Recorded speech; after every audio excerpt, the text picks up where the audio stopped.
All of those things are going to be affected, depending on how the Supreme Court comes out on this gay marriage question. We follow the Word of God. That's really how we go forward. And we don't follow the trends of a decaying society. And you know what? That's okay. Or at least it used to be okay. And I want to say, please let my speech be free.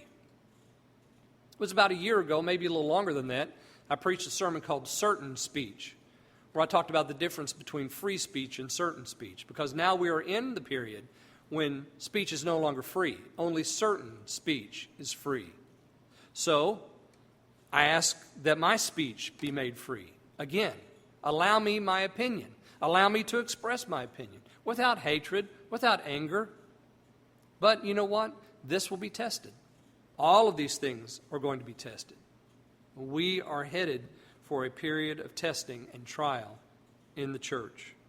How else do we go forward? Well, we have to understand that there's a period of testing coming. All of these things may become issues for us in the near future. But even though that's going to happen, ladies and gentlemen, we must remember to speak the truth in love.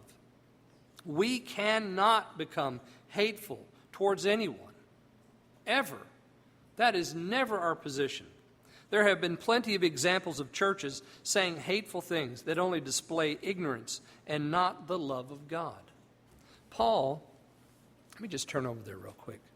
He wrote this, go eat pie cake, Colossians chapter 4. He said in Colossians chapter 4, walk in wisdom toward them that are without, redeeming the time.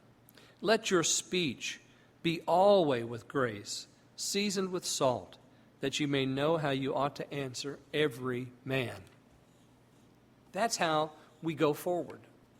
We speak with speech seasoned with salt. And this is right here, this lovely ingredient right here called the Word of God. That's what salts down our speech. Just say the Word. Don't say it in anger. Don't say it in arrogance. Don't say it in some prideful way. Just the Word of God in a way of love so that you'll know how to answer every man. Pray. Pray as you're in the conversation. Pray always and without ceasing. So we speak the truth in love.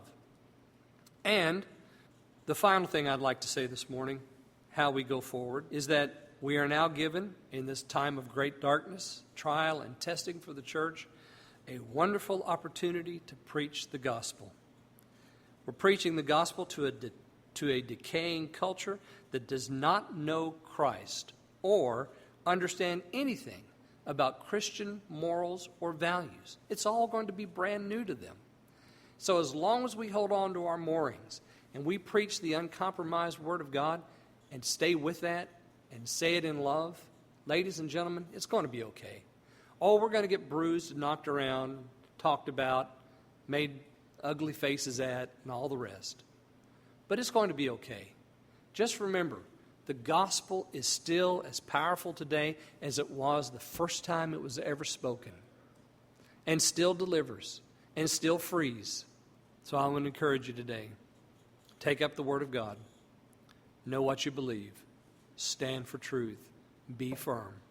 Jesus will meet you. Thanks for listening to this week's message. Please join us again next time for another installment of the Creek Road Baptist Pulpit.